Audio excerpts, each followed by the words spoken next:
Dans le secteur de l'élevage, les intrants qui servent à prévenir et lutter contre les maladies circulent dans des conditions qui ne garantissent pas leur qualité. Face à cette situation, le ministère des Ressources animales et halieutiques et l'Union économique monétaire ouest-africaine se sont engagés à sensibiliser les acteurs du médicament vétérinaire.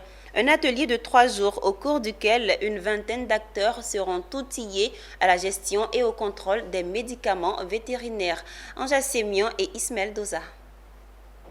25 nouveaux inspecteurs viendront renforcer l'effectif minime pour faciliter le contrôle des médicaments vétérinaires sur le territoire national. C'est bien le résultat attendu de cet atelier de sensibilisation des acteurs initié conjointement par le ministère des Ressources animales et halieutiques et l'Union économique monétaire ouest-africaine.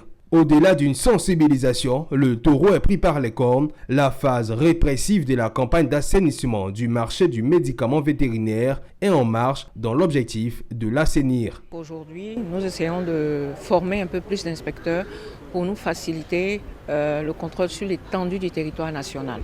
La vente du médicament vétérinaire est réglementée. Et il est pour nous important de faire ce contrôle, retirer, c'est-à-dire saisir tous ceux qui sont illégaux dans ce domaine et puis retirer tous les médicaments qui n'ont pas d'autorisation de mise sur le marché. Le médicament vétérinaire en Côte d'Ivoire, soumis à une autorisation de mise sur le marché communautaire, doit être sous un contrôle continu. C'est à cet effet que les agents formés issus du dispositif du ministère, le groupement des vétérinaires grossistes, les douaniers entre autres, seront outillés sur les tests communautaires et la liste des médicaments vétérinaires autorisés.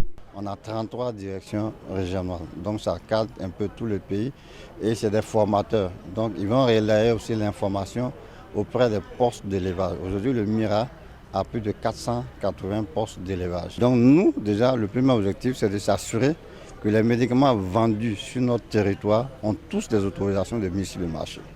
Le deuxième objectif, c'est de s'assurer que ce sont réellement les ayants droit du médicament qui distribuent le médicament.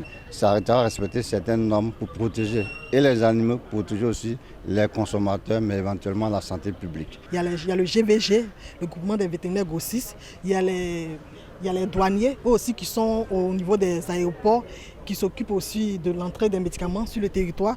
On va former aussi les directeurs régionaux et départementaux et aussi tous ceux qui s'occupent du médicament vétérinaire. Seulement 4 inspecteurs avaient en charge le contrôle des médicaments vétérinaires en Côte d'Ivoire. À travers ce renforcement de capacité de 3 jours, ils seront désormais 29 qui participeront à l'assainissement du marché du médicament vétérinaire.